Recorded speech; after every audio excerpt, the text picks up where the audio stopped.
Là, ce que vous avez, c'est le mix énergétique français.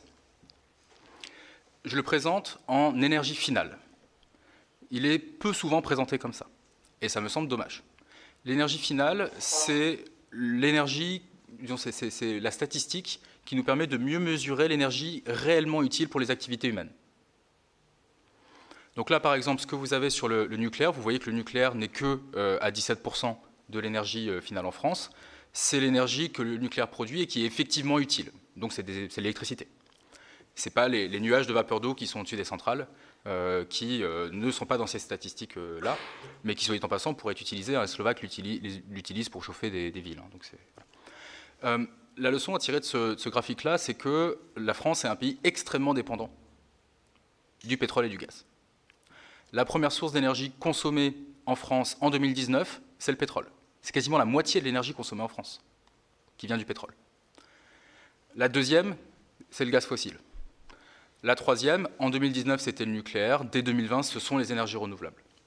Le nucléaire, du coup, aujourd'hui, n'est plus que la quatrième source d'énergie consommée en France. Elle est évidemment extrêmement importante pour le secteur de l'électricité, mais il faut toujours remettre cela dans le contexte plus général de l'énergie.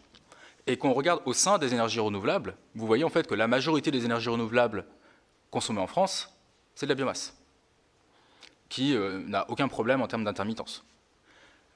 Et des autres énergies renouvelables qui sont en train d'être développées, notamment l'éolien et le solaire, mais qui pour l'instant représentent une toute petite part de la consommation énergétique française, puisque la République française a choisi de ne pas vraiment soutenir les énergies renouvelables.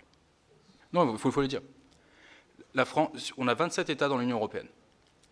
Ils ont tous un objectif de déploiement des énergies renouvelables fixé par le droit européen.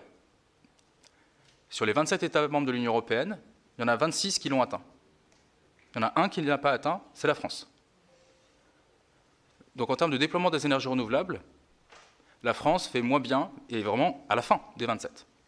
La France a moins fait d'efforts que la Pologne. Ce qui est d'autant plus paradoxal que la France est un pays qui est extrêmement riche en énergie renouvelable. On a la chance d'avoir des montagnes et du bois, c'est d'ailleurs ce qui fait la majorité des énergies renouvelables qu'on utilise aujourd'hui. On a aussi la chance d'avoir énormément de vent et des régimes de vent très différents, ce qui permet de gérer l'enjeu de variabilité de la production éolienne. Et on est aussi un pays qui est extrêmement riche en soleil. Et le soleil, on peut l'utiliser pour faire de l'électricité, mais aussi pour faire de la chaleur. Moi, ma technologie préférée, c'est le solaire thermique, qui permet de chauffer de l'eau pour des usages résidentiels, mais aussi industriels. Et la France a moins développé le solaire thermique que l'Autriche, par exemple. Alors que la France est un pays qui est globalement plus ensoleillé que l'Autriche.